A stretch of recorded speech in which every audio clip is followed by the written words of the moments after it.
this life ain't fair. And I know that you're going nowhere. Well, don't blame me for what you've done, because I know that you are having fun. Welcome to the Clarified Realty Podcast, exposing the real estate secrets your agent doesn't want you to know. Here's your host, Tom Clary. Well, don't you just walk away. That's when I'll say. Welcome to the Clarified Realty Podcast. I'm Tom Clary. I'm your host. I'm a real estate agent here in the beautiful state of California, Los Angeles to be exact. My co-host Ron Bruno will not be joining us today. He's on a flight to Dallas as we speak, going to a conference, so we're just going to move forward, not on without him. It's okay. My topic for today is all about the hunt for your home. How you should learn to love it, embrace it, because that's about the only choice you have in the market we're living in nowadays. For folks looking to get into their starter homes or even move up into the next step up, need a bit more room homes, there are fewer and fewer opportunities out there. So leaning into the challenge is the best strategy for your home search. In order to get this conversation going, I really want to go into a bit of a deep dive concerning where the housing market stands right now. Like I mentioned, what you're up against if you're out there looking for a place to call home. As you may have heard on the news or from your friends or wherever you get your information about real estate, there's not a lot of inventory out there. But what does that really mean? Well, at its simplest, that means that there are more people that are out there looking to buy than there are that are selling. It's literally like you go to this single family home store or the 2-bedroom condo store and the shelves are empty, at least on the shelf that you can afford, of course. There's actually plenty to buy up there on the top shelf where the premium brands are, but that's another story altogether that I'll get to on another podcast. But so what causes this? Well, there's a number of theories going around, but from what I'm seeing, you have a bunch of people that want to enter the market. These are the millennial first-time home buyers, them. Now, that's the demand side of the supply and demand economic theory, right? That's all fine and good when there's enough product out there for them to buy. But as we know, there's less and less out there for them to choose from. That leads us to the supply side. First, you've primarily got the Gen Xers and the Gen Yers that slipped in during the downturn and bought their houses in the 2000 to 2012 area. They either are just getting their equity back, they're just getting back into the black, or they bought when things were dirt cheap and they like that they've been building up their equity. Prices are still going up, like way up, right? Here in California, our average year-over-year price change was 5.8%. Now you think that's good? Our forecasted year-over-year price for this year is possibly going to be around 9.7%. I mean, that's crazy. They really have no interest in selling. Usually they say, hey, I've always wanted to, have a pool or a guest house, for my kids to go to, that school or this school. So I'm going to sell this house and take the equity I've earned here and throw it into the next bigger, better house, my quote unquote dream house, or forever house, right? But these folks, they went through the Great Recession a few years ago, and they saw what happened when people started to totally overreach and buy a lot more than they could afford. So they're completely spooked. They don't even want to think about selling and moving up. They're staying right there in their starter homes, watching their equity grow and grow each time the market grows, tighter. A stick of dynamite couldn't blow them out of there. Then you have the baby boomers.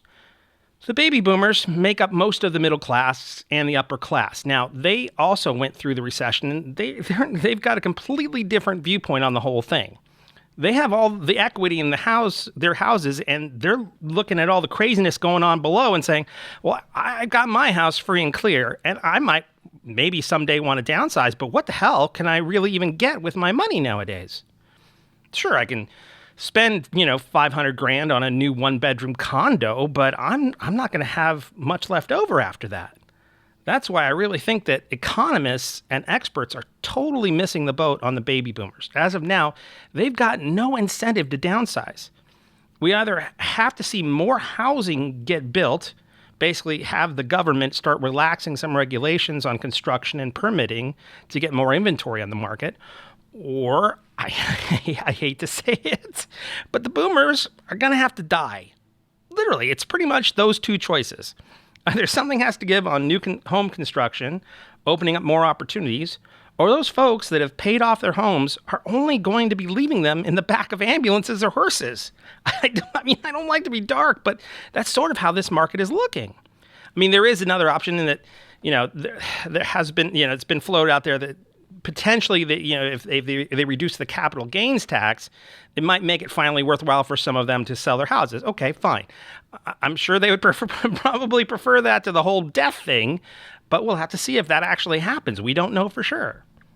So that being said, unless you are an investor, this is the absolute perfect time to buy. Not tomorrow, not later this month, not later this year, today. This isn't a sales pitch, folks. It's simple math. If there is going to be an over 9% climb in pricing this year, your home is going to be more expensive if you wait. If interest rates start to rise, even slowly, but as they are expected to rise, the home you want to buy is going to be more expensive if you wait. And if you're thinking, but hey, isn't there some sort of, correction or crash coming anytime soon? Well, folks, we've all heard the stories about the homeowners with HELOCs and variable rate mortgages defaulting as interest rates rise, but the market isn't going to do what it did back in 2010 or 2011. Nowhere near. We're not going to suddenly see a bunch of foreclosures and short sales flooding the market. These houses with the variable interest rates have equity now. People aren't underwater, meaning they don't owe more than the property is worth. And there's more than enough demand right now. They can sell their houses at regular price and get out of it if they want to. I mean, look, I'm definitely going to keep my eyes open to see if any of this changes. But even if it does, it's not going to be anytime soon. And think about it. If you wait, you're going to miss out on months, if not years, of appreciation while the market is getting hotter. So you're probably saying, okay, awesome, Tom, I'd love to buy a house, but they're just not affordable. Okay. I'm sure you feel that way. And that may be very specific to your economic status right now. I won't argue that. That's you. You know you. Only you can know you. But facts are actually telling a much different story. There's a little measurement that the National Association of Realtors puts out called the Housing Affordability Index. Now, this is a measurement as to whether or not Joe and Jill Smith make enough money to qualify for a mortgage on a typical home. Looking at the entire country, not just here in California, but they base it on recent prices and income data. Now, it's on a scale where a score of, take a look at this. Imagine we're looking at a graph. Now, it's on a scale where a score of 100 equals a family earning the median income, making enough to qualify for a loan on a median priced home, okay? So anything above 100 means they have more than enough to qualify. So the higher the index is above 100, the better. Got it? Okay, so as you would expect, when all those crazy foreclosures were happening several years ago, the index shot up. Houses were definitely easier to get. In 2012, it was at its highest at 197, so 97 points above the baseline. Super affordable. So when you look at the index number today, it's a little over 161. And you go, oh, see, 161 versus 197. Houses are less affordable now. Well, yeah. I mean, you compare to when you couldn't throw a rock and not hit an empty house? Of course it is. But if you look at the almost 20 years prior to that crash, from 1990 to around 2008, do you know what the average index number for those years was? 123. That means it was 38 points less affordable to buy a house than it is to buy a house today. So with all the belly aching about how unaffordable houses are on the market today, they are so much more affordable than they were before the crash. Yeah, from 2006 to 2008, houses were completely out of whack price-wise, but that doesn't explain how unaffordable homes were from 1990 to 2005. If you're comparing now to how cheap things were during the bubble burst, of course you're going to be disappointed. Your perspective is completely warped. So where am I going with this? Assuming that you've made the right decision and you're going to buy a home right now, you are going to be in for a challenge. That doesn't mean that there isn't anything out there. Absolutely not. But it does mean that there are a lot of other smart people out there looking too. And if that's the case, if you think that you're going to just find a home you're interested in, sign an offer with your agent on the hood of his car, and then have an acceptance from the seller back by 5 p.m., you are going to be sadly disappointed. I just saw a posting from another agent on Facebook where he took a picture of 22 offers for one property laid out across his desk. 22. Now that's what you're going to be up against. But guess what? One of those 22 are going to get that offer accepted. That could be you. But you are going to be out there. Could be for a very long time. You'll probably be looking at a lot of houses. This is going to be more than just your average amount. So you need to prepare yourself for the longish home search. Now, that is really the first item that kicks off my advice of how to get out there and find someplace to buy. You really need to embrace the thrill of the hunt. If you're going around hating the whole process, you are going to have a really hard time nowadays. You need to go out and see lots and lots of houses.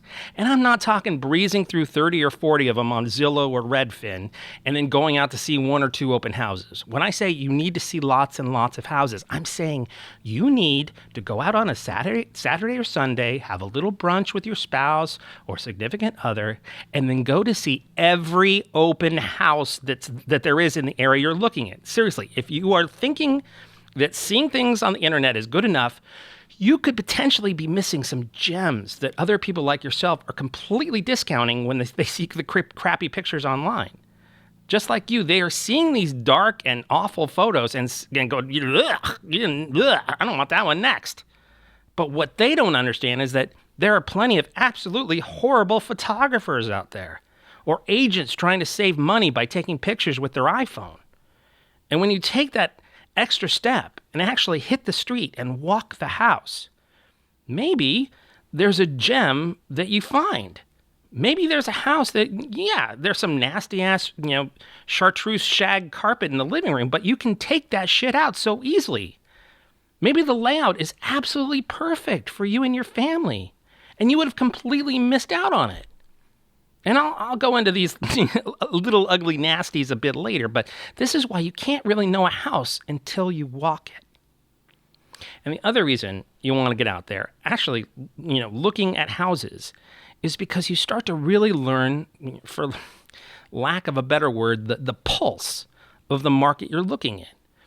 You start to have a, premonition, a feel when something is priced above or below value. You can sit there in your house and try to, build a spreadsheet to suss out comps and say, oh, this has a pool and that one has an extra bedroom compared to that one. But it's the difference between theoretical research and field research. You can postulate any crazy theory you want when you're sitting on your couch, surfing around on your laptop, but then everything changes when you get up and go out into the real world. You start to get a better feel for when a property is over or undervalued or priced just right, by just observing, how many people you see that are walking around the open house. When you walk in and you have to say, like 50 or 60 times just to, get around the house, you know that house is not going to be on the market for very long and is probably underpriced. If you go and there's only you and the seller's agent, someone has probably made a tactical error in terms of pricing, no matter what the photos look like online. You would never know that by just sitting behind your laptop at home, pontificating about price per square foot. That's why I say over and over, go and see as many houses in person as you can. My wife and I, we saw, no exaggeration, about 200 houses before we bought the house we're in. We would go inside each and every house and then, go back to the car and debrief each other. I think that one was about $40,000 overpriced. We could make that one work if we just, opened up that, non-load-bearing wall next to the kitchen or whatever. But we had a much more realistic idea of what each and every house could do, but also, what the specific market was as a whole.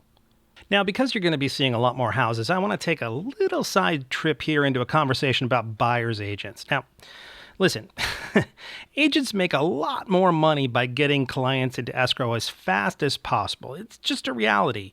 Whenever you start to work with a buyer's agent, it's in their best interest for you to see as few houses as possible.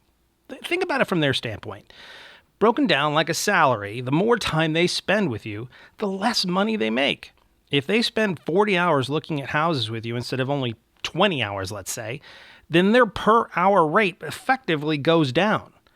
And as I'm an agent too, I am empathetic to that up to a point. But then when you consider that each deal that we can do can be worth thousands of dollars to us, they should be more than willing to give you the time you need to find the house you want without manipulating you into buying something that really doesn't appeal or fit you. You should feel comfortable saying, nope, we haven't found it yet. We need to keep looking. But agents are actually trained to try and speed up the process. And salesperson agents, SAs, really embrace these techniques. I'm about to read you an actual script that I've found that agents will use if they want you to hurry up and make an offer on a house. Seriously, this is what we are taught to do. Here, listen to this. I'll skip over the part where you're in the office prior to going out into the field, where you're supposed to go out without the agent and drive around the neighborhood and cull down the list of all the houses that could be in your criteria to a list of only the 5 best. Now, they're already having you label these the 5 best, but you haven't even seen them yet. So who knows if you'll even like them when you walk through the front door. Now, here's a script for when you and the agent are walking up to the first house, okay? The agent is supposed to say, oh, Mr. and Mrs. Buyer, I'm glad you had a good time driving around to look at these homes. It's awesome that you were able to narrow your list down to only 5 homes for us to see today. Are we in agreement that these 5 homes are still the very best homes that fit your criteria? And then, like there's some sort of psychics, they tell you what the potential buyer is going to say back. They say, oh, yes, for sure. You were right about driving around to look at them. We actually had 8 homes on our list, but didn't like 3 of them. And after driving by to see them, we knocked them off our list. What a load of horse crap. That response has absolutely no basis in reality, but okay, let's go with it. The agent is then supposed to say, fantastic. Now, as we go into this house, I need you to speak out loud and let me know what you're thinking. Feel free to talk openly about what you like and don't like. It's important for me to hear what you're thinking in order to help you through this process of eliminating the homes from your list, okay? And the client says, sure, okay. Then, as you leave that house, the agent then says, before we leave this house, tell me what you like and didn't like about this home. Now, this is even if you know what they liked and didn't like, it's critical that you ask this question and make them say it out loud. This is what it says in the script. They have to say it out loud. They need to verbalize it and hear themselves say it. Then they say, we didn't like the backyard, but loved the kitchen, the room sizes, and the hardwood floors are awesome. Agent says, I know this is only the first one you've seen, but do you see yourselves living here? Right? And the agent says, then should we keep this home on your short list? If they say yes. Client maybe might say, well, maybe, I guess for now that's okay. Agent is supposed to say, great. From now it stays on the list. Let's go to the next home. Now, okay, this is back to Tom here. This goes on back and forth for the houses that they see that day. And let's say the second house, they didn't like it at all. But then the third one, they did like. So the agent's supposed to say, so if you had to choose a home right now, would you choose the first home or this home number 3? And the client, they're guessing what the client's going to say. Well, actually, this home number 3 is awesome. And we both like it a little better than the first home. The agent then says, great. Then I want you to both forget about homes 1 and 2. And stay focused on this home, number 3, as your best choice moving forward. See what they're doing there? They're trying to hem you in so that you feel like crap if you start to go backwards and reconsider that first house. Each time you say that you like a house better than a previous one, you're subconsciously choosing to put all of your eggs into that basket.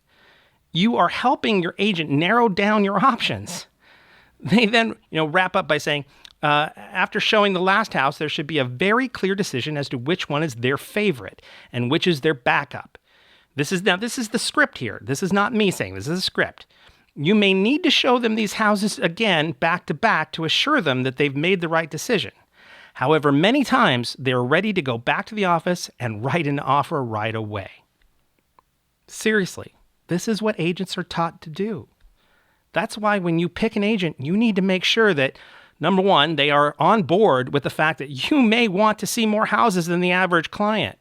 And two, as you go to see houses with them, you don't see any evidence that they're trying to manipulate or pull you in a direction that you don't really want to go. You should always feel comfortable that you have seen as many houses as you need to see. Now, if you find a house that ticks off, most, if not all of your check marks on your list, and you can afford it, give the agent a break and put an offer in on it. I mean it. If you walk into your dream home and you can go ahead and stop looking, let's put in an offer and get this thing bought. Our time as a professional is worth something. I'm just saying, don't let them strong arm you into making a decision you're going to regret later on down the line because your options were limited, not by your own choosing. Okay, now back to our discussion of how to make it through this crazy market. Now, one of the things I hear a lot is, well, I'd love to buy a house, but I don't have the 20% down payment saved up. Well, look, if you've got 20% of $400 or $500 just laying around, then sure, go ahead and use it. But this is by no means necessary to buy a home, especially if you're a first-time home buyer. If you're a first-time home buyer, there are plenty of loan programs that can get you into your first home with 3% down or 5% down. Now, you'll probably have to pay for mortgage insurance, but you should definitely be able to get into a house with that amount.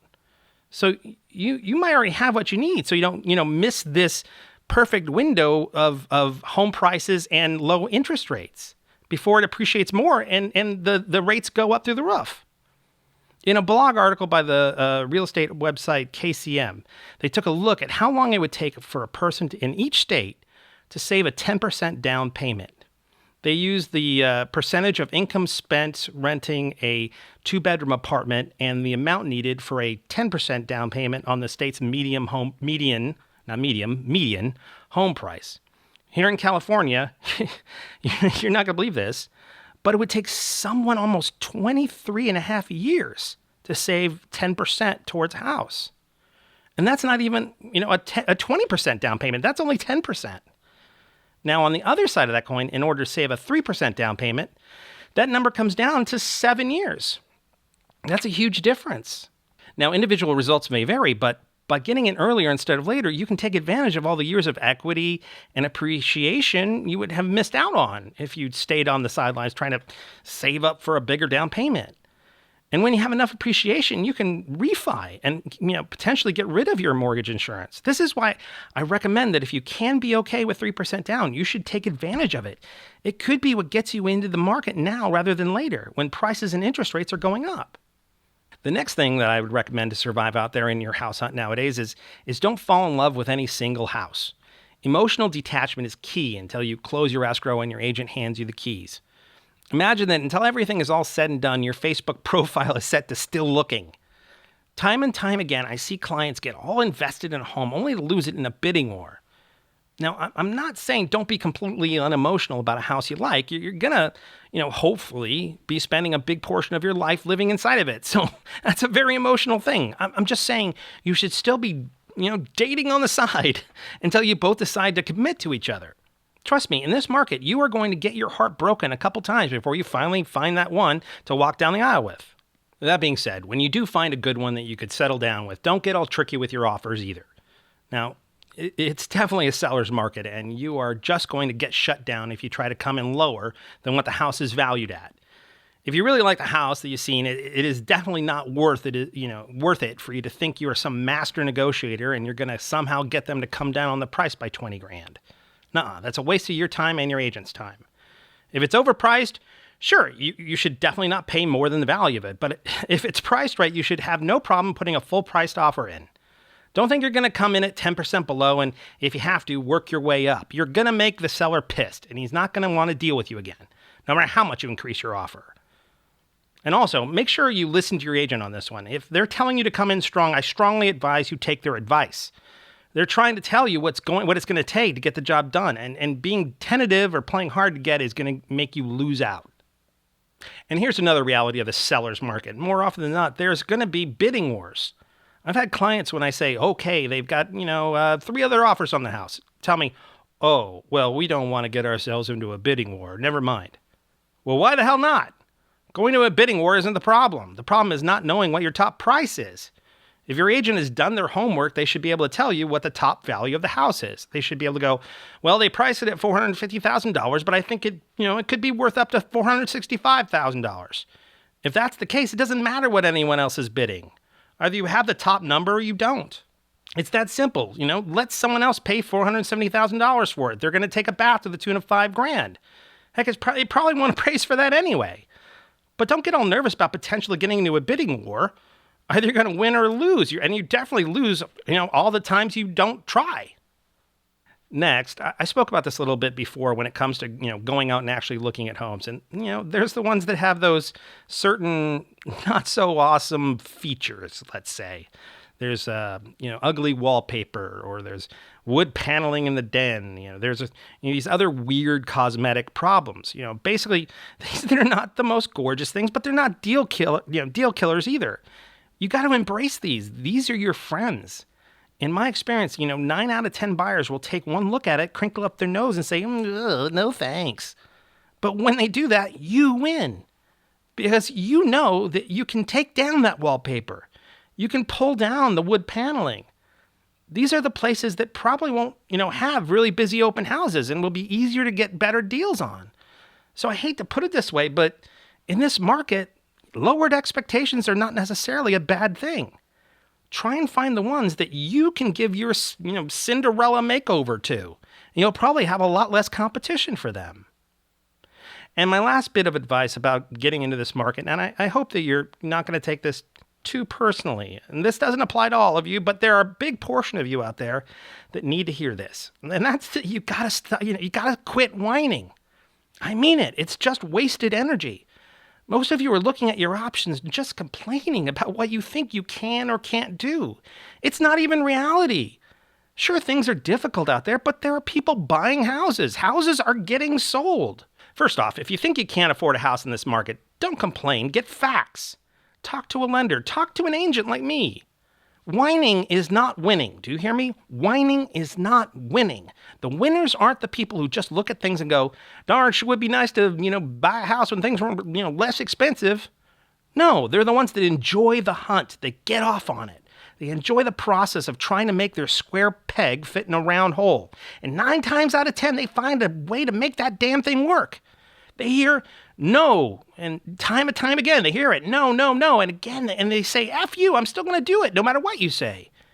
Anybody can grab the low-hanging fruit when the market is in the tank, but now the fruit's a little higher up on the tree, so either you start climbing or grab a ladder. Don't bitch that you can't reach it.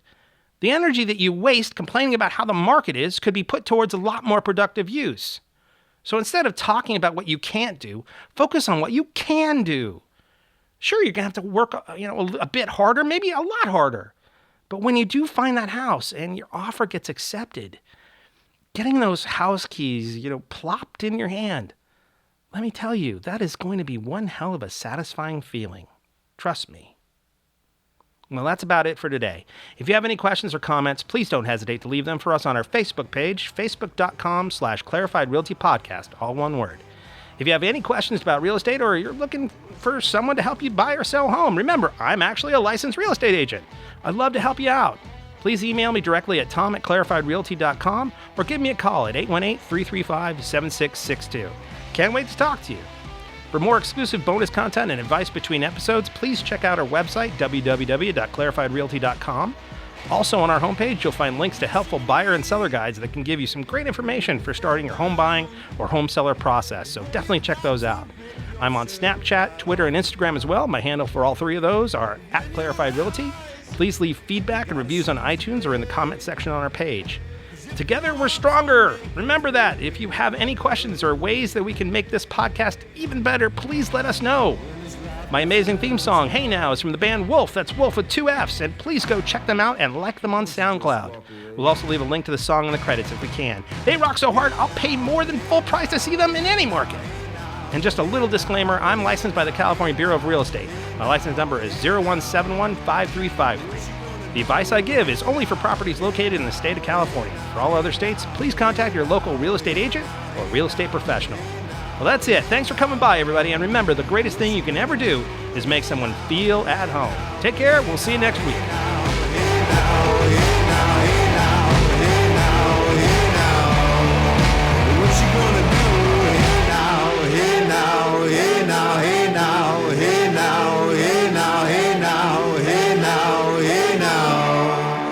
What you gonna do with your